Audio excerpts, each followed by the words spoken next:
Hello everyone, I am Phil Chambers from WhatCulture.com. Jules isn't here this week because it's his birthday. Well, it was his birthday yesterday, but go and wish him a happy birthday anyway. I'm sure he would love it. Let's hit the intro.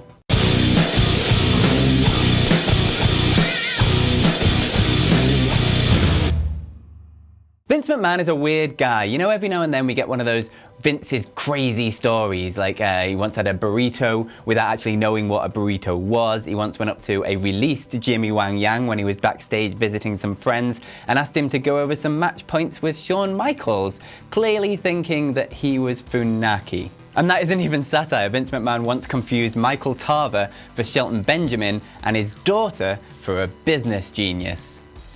And an object of sexual desire. Yes, he once wanted to plant her with an open-mouthed kiss as pretext for a ratings grab. Never change, Vince. Well, actually, do. Constable Corbin's the most tired version of the most tired storytelling trope in all of wrestling. Maybe change up your sleeping habits. Maybe that's a good start. Vince considers the biological act of sneezing as a failure, but doesn't think the same about the XFL. He once took every finisher from a drunken, over-muscled roster in a strip club just hours after they were told that the drug party is over. And we all know he wouldn't sign Gail Kim until he was absolutely certain that guys would jerk off over her under the advisement of who else but Jim Ross. Well, this week we got one more. On the Primetime with Sean Mooney podcast, the former WWF personality shed some light on a strange encounter he had with Vince McMahon. Way back when, Mooney was interviewing a beaten-down Macho Man Randy Savage, when right in the middle of the interview, Vince stares him down and then starts to hug himself. Naturally, Mooney is nonplussed. I mean, Vince is a weird guy and he has no idea what he's trying to portray with this signal. I mean, does he want him to console Macho Man Randy Savage? I mean, I don't think that's gonna go down well. Savage is paranoid enough. He probably would have just clocked Mooney one for playing the concerned best friend, even if Elizabeth was nowhere in sight. But no, that was Vince's signal to wrap up the segment, you know, because he's wrapping himself up like a package. I mean, how do you misinterpret that? As Mooney mentioned on the podcast, Vince probably should have just used the industry standard throat slit gesture. I mean, we know he's done it to virtually every performer who's gotten over outside of WWE. Does this explain any other Vince phenomenon? I mean, maybe he's just misunderstood. Or maybe he's batshit crazy. So Monday's WWE RAW set a brand new record! It set the lowest domestic rating ever! Now let's be fair, it had some decent competition in the form of the NFL and the Big Bang Theory of all things. It posted a 1.64 rating and was watched by 2.3 million viewers. But I guess the question here is why? Are fans voting with their remote controls in defiance of the Roman Reigns push? I mean, we can't call him the next John Cena anymore. I mean, he doesn't split crowds, he unifies them in a state of near apathy. I mean, Constable Corbin isn't a main event level talent, but let's put him in there anyway, and then let's put him in every other bloody segment of the show. We've been conditioned to accept the revival as not the heirs to the Brainbusters, but to the Bashams, only with Vince McMahon acting as the dominatrix. The Ascension are an act quite a few notches below the LOD's 2000s reboot, but one of them actually won a match on Raw. I mean, that'll get Chad Gable over. Not. That joke, by the way, is literally on par with the writing of the show. The comedy is that bad. Footage also emerged this week of Daniel Bryan dancing, which is 3 words that just fly in the face of all of our Daniel Bryan versus The Miz at WrestleMania dreams. I mean, and he was dancing in front of an empty hard camera section of the Pepsi Center. I mean, it must feel odd for the stars of SmackDown to be wrestling in front of nobody.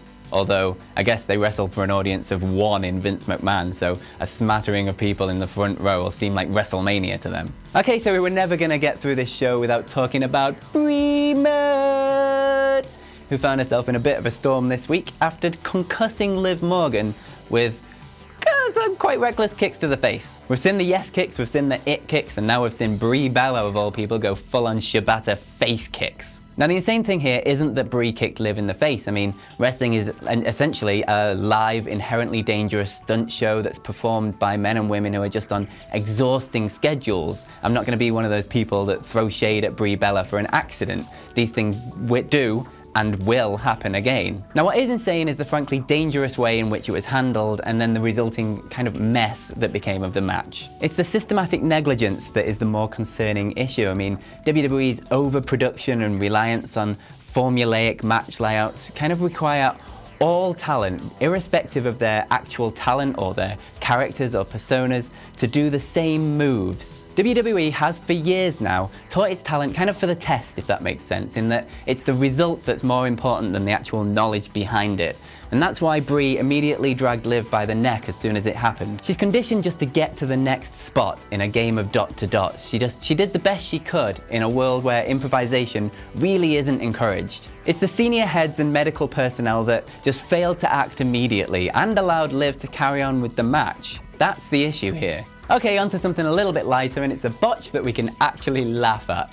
Gunnar the Pagan Destroyer, and what a name that is, by the way, had a little bit of trouble getting into the ring this week. He entered the ring to the strains of a generic creator superstar rock track that's designed to, intimidate your opponents, and then he went to step over the top rope, like Diesel, and then he tanked, like Diesel. He fell backwards off the ropes, arse over tit down to the floor, and the guy's fine. He even tweeted something fairly badass and self-deprecating after the match, so we can laugh at this guilt-free. This indie geek will never make it to the big leagues. You won't see any highly trained professional athletes embarrassing the world leader of global sports entertainment, would you?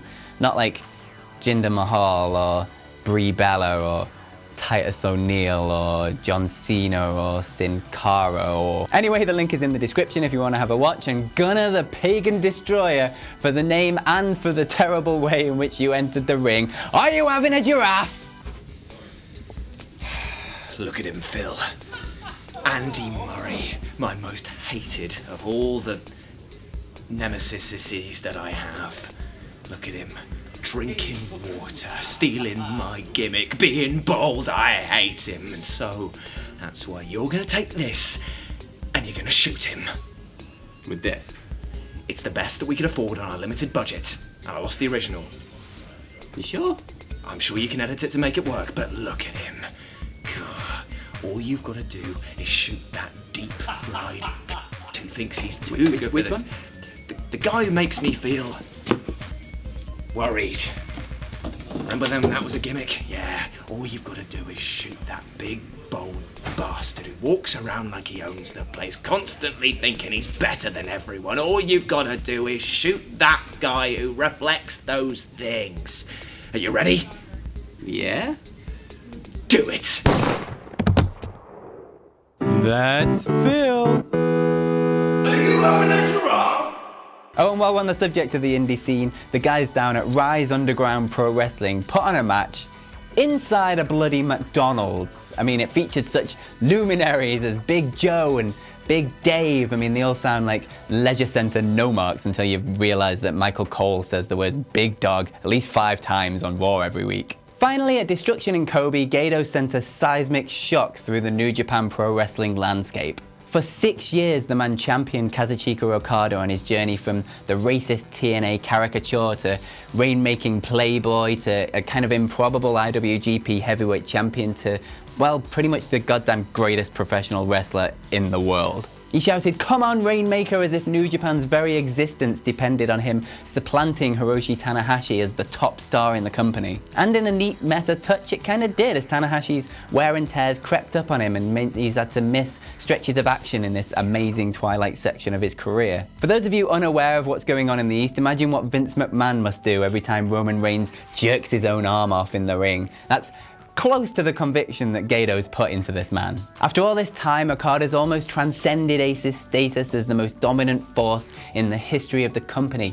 And then with a Hulk Hogan level chair shot, Gado's ushered in a new era by siding with Chaos Disruptor Jay White. It was a move as shocking as it was ingenious. I mean, the mere association with Gado immediately elevates Jay White as the top guy in the company. And it sheds doubt on what the Wrestle Kingdom main event is going to be. I mean, just look what happened the last time Gado decided to stand by a guy. And finally, I'm going to slip this in while I can. I don't know if you know this, but I am basically the Kevin Dunn of Defiant Wrestling, a little promotion that formerly WCPW that used to have a little show on YouTube called Loaded. Well, guess what? Loaded is coming back this December. I think it's the 3rd, I probably should have checked that. I'm gonna go with the 3rd. Loaded's coming back. Check out the Defiant Wrestling YouTube channel. Some good things are coming this way.